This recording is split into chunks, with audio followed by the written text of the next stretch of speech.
Vou agora mostrar como simplificar ângulos em radianos. Eu já mostrei no vídeo anterior como simplificar ângulos em graus, portanto, quando tiramos voltas aos ângulos que andam ali no referencial a dar muitas voltas e depois caem em determinado sítio, nós já vimos uma técnica para calcular a sua amplitude principal, ou então simplesmente saber onde é que ele vai cair. E eu agora vou mostrar algumas técnicas de como fazer o mesmo, mas em radianos, trabalhando em radianos, ok? Eu vou fazer tudo através de exemplos, eu irei tentar passar por todos os exemplos que nos poderão aparecer e vou começar aqui com um exemplo intuitivo, por exemplo, o π sobre 3. Π sobre 3 é um ângulo escrito em radianos, logicamente, não é?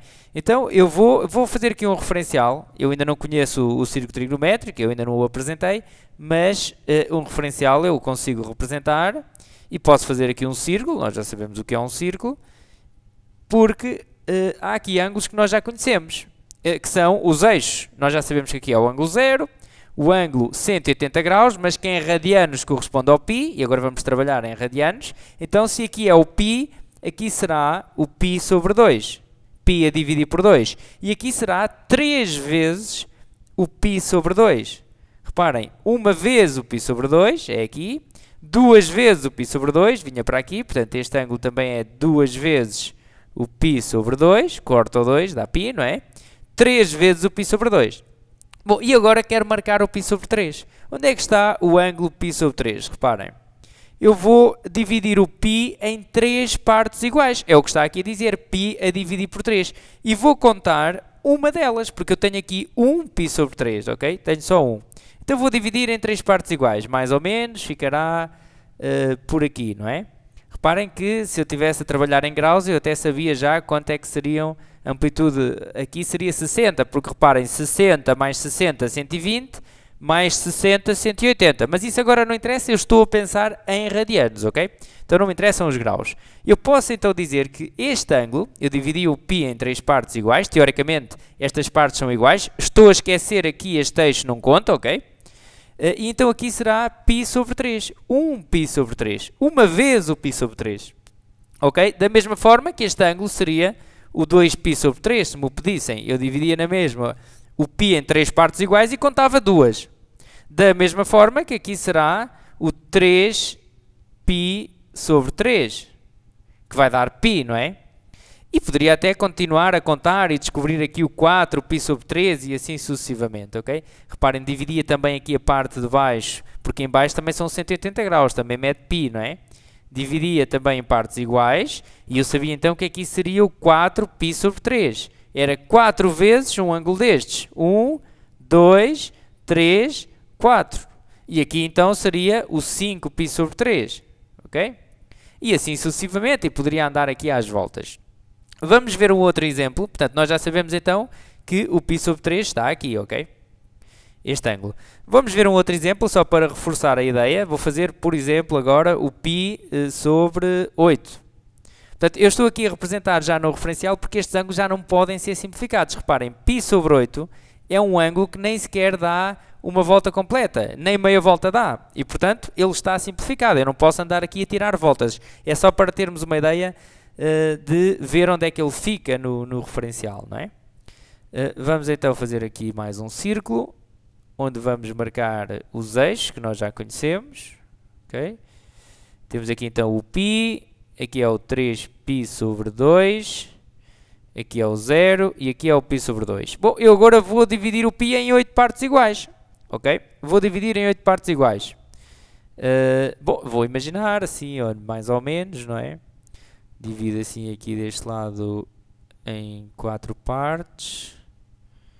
Esta parte, depois de dividir. Bom, agora este já conta, não é? Se eu estou a dividir no número par, reparem, ficamos mais ou menos com isto. Teoricamente estas partes são todas iguais, ok? Dividir, reparem, 1, 2, 3, 4, 5, 6, 7, 8. Eu dividi o π em 8 partes iguais. Reparem que aqui estes eixos também contavam, ok? Este e este. Já estes não, não é? 1, 2, 3. Aqui quero dividir em 8. Bom, então já dividi. Então sei onde é que está o π sobre 8. Uma vez o π sobre 8. É aqui. Portanto, já este ângulo será o 2π sobre 8. E aqui será o 3π sobre 8, que é 3 vezes o π sobre 8.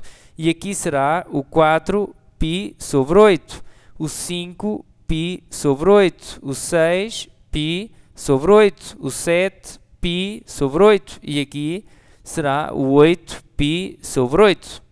Ok? E poderia até continuar a contar. Reparem que se eu dividir também a parte de baixo em 8 partes iguais, sim, desta forma, não é? Posso continuar a contar. Eu fico também a saber que aqui será o 9π sobre 8, o 10π sobre 8, o 11π sobre 8 e assim sucessivamente, ok? Este será o 12π sobre 8, 13π sobre 8, 14π sobre 8, 15π sobre 8 e aqui o 0 será o 16π sobre 8. Reparem que 16 a dividir por 8 dá 2, ficamos com o 2π, ok? Portanto, trata-se de dividir o π em partes iguais. Portanto, isto acontece quando o ângulo já não dá para simplificar, poderemos ter então esta abordagem. Vou então agora lançar uma questão para passar aos próximos exemplos. Só antes de avançar, vou lançar aqui uma questão. Onde é que estará o ângulo? Onde é que estará o ângulo, por exemplo, 1025π sobre 1026? Bom, eu agora não vou fazer 1026 tracinhos, nem 1025, para não. Bom, mas vou generalizar o que vi anteriormente. Reparem, o que eu teria de fazer era dividir o π em quantas partes iguais? Eu tenho 1025π a dividir por 1026. Eu iria dividir o π em 6 partes iguais, não é? Portanto, vou aqui assim sublinhar estes dois. Vou dividir o π em 1026, aliás, 1026 partes. Vai, agora vou imaginá-las, eu não vou dividir, não é? Vou imaginar, ficava aqui com muitas. Imensas, são 1026 que estão aqui, ok? Vamos colocar reticências. Estão aqui 1026 divisões, todas iguais. Nós vamos imaginá-las, não é? E fazendo o mesmo raciocínio que fiz anteriormente, que ângulo é este? Este primeiro ângulo aqui é então π a dividir por 1026. E a seguir vem o 2π a dividir por 1026, o 3, o 4, o 5, o 6, o 7. Bom, o que eu sei é que aqui o eixo, o 180 graus, o π, será igual a 1026π sobre 1026, que é o que vai dar π, não é? Bom, então o 1025 está um bocadinho antes, é o que está antes, ok? O que está antes é então aqui o nosso ângulo. Vamos já aqui apontar. O 1025π sobre 6. Se eu quisesse saber, vamos agora já agora aproveitar este desenho e tentar perceber onde é que estaria o 1027π sobre 1026. Bem, eu dividi em 1026 partes, já está aqui, e depois iria contar 1027. Bom, 1027 iria parar aqui, uma a seguir ao π. 1026π sobre 1026 seria no π, a seguir, imediatamente a seguir, seria o 1027, ok? Portanto, este ângulo estaria assim, aqui, logo a seguir ao π, ok? Aqui neste terceiro quadrante. Bom, vou então agora avançar para outro tipo de exemplo, também bastante importante. Reparem então, o que vou dizer agora é realmente muito útil em trigonometria, em trabalhar com radianos. Eu vou então continuar a fazer exemplos. Agora vou trabalhar com outro tipo de ângulos. Por exemplo, 147π. Eu posso-vos dizer que isto é igual logo, ou equivale, cai no mesmo sítio que o ângulo π. A amplitude principal deste ângulo é π. E vou já explicar como é que digo isto assim de forma automática. Já, por exemplo, o 148π cai no ângulo 0. Bom, isto é muito fácil de deduzir, ok? Eu vou então fazer aqui uma análise e reparem que estes ângulos não são iguais, porque este dá muitas mais voltas, não é? Este dá muitas voltas e este não, está simplificado. Mas eles caem no mesmo sítio. Quer dizer que quando estivermos a trabalhar com as funções trigonométricas, por exemplo, seno de 147π será igual a seno de π. Então mais vale estar a trabalhar com este ângulo simplificado, ok? Por exemplo, tangente de 148π será igual à tangente de 0. Tem o mesmo valor, porque os ângulos caem no mesmo sítio, ok? Bom, então vou agora explicar o raciocínio que utilizei para fazer automaticamente isto. Aqui deu π, aqui deu 0, ok? E depois vamos generalizar esta situação. Bom, e o que eu vou fazer é muito simples, não é nada mais, nada menos do que contar πs. reparem que eu vou então contar π's para ver se vocês chegam então a esta conclusão. Reparem, 1π, aqui é π, não é? Aqui é 0. π, 2π, 3π, 4π. O que é que está a acontecer? 5π, 6π, 7π, 8π, 9π. O que é que está a acontecer relativamente aos números serem pares ou ímpares? Os pares caem todos aqui no 0, não é? Os ímpares caem aqui. Reparem, 9π, 10π, 11π, 12π, 13π, 14π, 15π. Bom, então é fácil. Quando eu tenho 147π, eu sei que cai no π, porque o 147 é ímpar. Se tenho 148π, cai no 0, ok? Vamos generalizar. Portanto, quando nós temos kπ, se k é par, então dá 0. Se k é ímpar, então dá π, ok? É claro que este k vai ter de pertencer a z, ok? Bom, se for um número negativo, fazemos o mesmo, mas andamos ao contrário, ok? Andamos no sentido negativo dos ângulos. Tem sempre que pertencer a z, ok? kπ, se k é par dá 0, se k é ímpar dá π. Atenção, vamos colocar aqui uma nota, porque em determinado momento um aluno colocou-me esta questão. E é uma questão oportuna, pode levar ao engano, e por isso vou chamar aqui a atenção. Depois de ter explicado isto a um aluno, ele fez-me a seguinte dedução. Bom, então vamos lá ver. Quando eu tenho 17π sobre 3, eu posso pensar da seguinte maneira. 17π aqui em cima no numerador, não é? 17 é ímpar. Como o 17 é ímpar, então dá π. Então eu fico aqui com o π sobre 3, ok? Bom, isto está errado, ok? Eu vou já explicar porquê.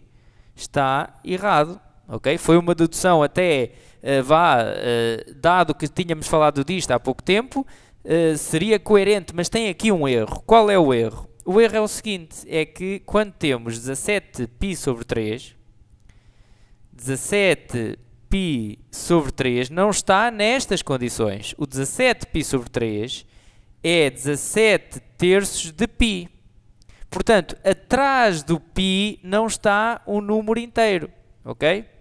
E, portanto, eu não posso tirar estas conclusões. Eu só posso tirar estas conclusões se eu estiver a ver o π sozinho, isolado, e atrás dele, portanto, está um número a multiplicar, não é? Sendo que é um número inteiro. E aqui isso não acontecia, então eu não poderei tirar estas conclusões, ok?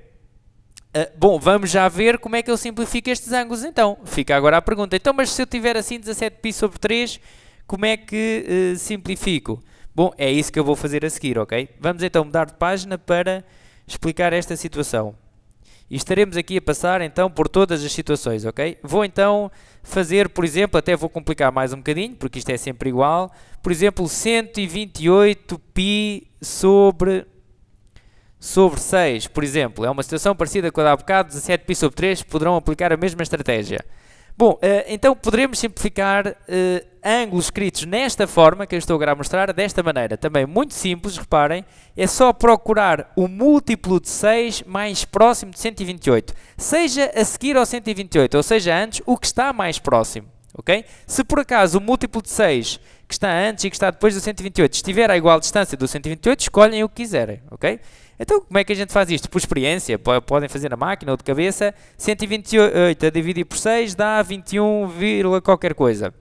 Nós vemos se é o 21 ou o 22 que ganha. Fazemos 21 vezes 6. 21 vezes 6 dá-me 126.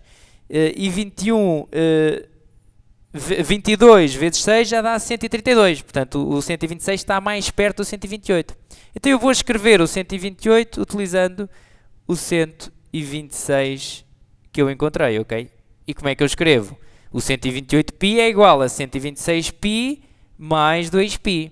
Reparem que isto até aqui não tem nada de complicado, ok? Neste momento podem dizer assim, isso é muito difícil. Não é nada de difícil, eu só fiz 6 vezes 21 dá 126. Portanto, eu procurei o múltiplo de 6 mais próximo de 128. Podem ir lá por experiência. Agora, não vamos fazer a tabuada desde o início, não é? 6 vezes 1, 6. 6 vezes 2, 12. 6 vezes 3, 18. Epá, ainda estou muito longe do 128. Vou passar logo para o 20, a ver o que é que dá.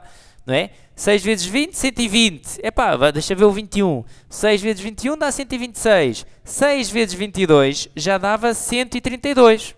E eu tenho que ver então qual é que está mais próximo. Podia ser o seguinte, não é? Às vezes acontece.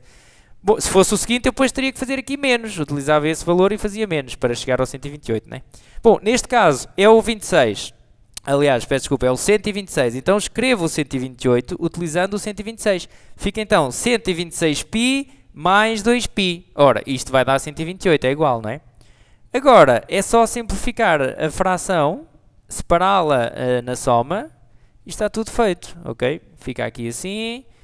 O 126, como nós procuramos um múltiplo de 6, mais próximo de 128, estes números vão dar sempre para dividir, sempre. Portanto, 126 é de certeza um múltiplo de 6, porque foi isso que nós procuramos. Então, 126 a dividir por 6 dá 21. Coloco aqui 21π. Mas, reparem que eu agora aqui consigo simplificar esta fração, não é? 2 a dividir por 6 vai dar π sobre 3. Bom, e nós aqui vamos sempre obter o que eu falei na página anterior. Este número será sempre um número inteiro, porque nós teríamos um múltiplo, dá sempre um número inteiro. É par ou é ímpar? Neste caso é ímpar, então fica π. Ok? E aqui nós conseguimos perfeitamente ver onde é que está o ângulo. Reparem, eu tenho aqui o referencial, eu sei onde é que está o π, não é? O π sei onde é que está. O π está aqui. O π a dividir por 3 eu também já sei que está por aqui. É este ângulo. Bom, então π mais este ângulo, mais π a dividir por 3, é o 180 mais este. Reparem que esta amplitude é igual àquela, não é? Então vai dar aqui π mais π sobre 3. Ok? Poderiam fazer também a alternativa, fazer o seguinte, igualavam denominadores e ficavam com 3π aqui, 3π mais π dava 4π depois sobre 3. Bom, então dividiam em 3 partes e contavam π sobre 3, 2π sobre 3, 3π sobre 3, 4π sobre 3, ok? De uma maneira ou de outra conseguem saber sempre onde é que ele está. Bom, vou fazer mais um exemplo, só para consolidar melhor aqui a situação. Vamos supor agora um número perto daquele para aqui dar par. Então, se tivéssemos o 129π sobre 6, eu iria fazer a mesma estratégia, iria descobrir o múltiplo de 6 mais próximo de 129 que eu encontro, e neste caso o que eu encontro é o 132, ok? É o 22, portanto 6 vezes 22 dá 132. O 6 vezes 21 dava 126, reparem, de 126 para 129 vão 3. 6 vezes 22 dá 132, de 129 para 132 também vão 3. Então eu escolho o que eu quiser, então agora eu vou escolher o 132, ok? Então escrevo 132π menos 3π. Reparem, menos 3π porque eu quero obter o 129, eu não posso estar a aldrabar a fração, não é? E agora é só separar em duas, portanto 132π sobre 6 menos 3π sobre 6. Esta conta vai dar sempre um número inteiro, porque o 132 é múltiplo de 6, neste caso dá 22, ficamos então com 22π menos, aqui dá para simplificar também, mas aqui só dá às vezes, dá neste caso, há exercícios em que aqui não simplifica, já está simplificado. 22π vai dar o ângulo 0, ok? E ficamos então com menos π sobre 2. Bom, mas o menos π sobre 2 nós sabemos onde está, porque reparem, nós temos então o círculo, nós sabemos onde é que está o π sobre 2, mas se nós sabemos onde é que está o π sobre 2, também sabemos onde é que está o menos π sobre 2. É andar a mesma amplitude, mas no sentido negativo. Nós já sabemos que este é o sentido positivo dos ângulos, este é o sentido negativo, ando menos π sobre 2 está aqui. Ok? Portanto, nós vamos sempre obter aqui um ângulo no final simplificado que nós, segundo as técnicas que vi no início deste vídeo, conseguimos sempre saber onde é que ele está. Ok? Bom, ficamos então por aqui com os radianos. Até uma próxima!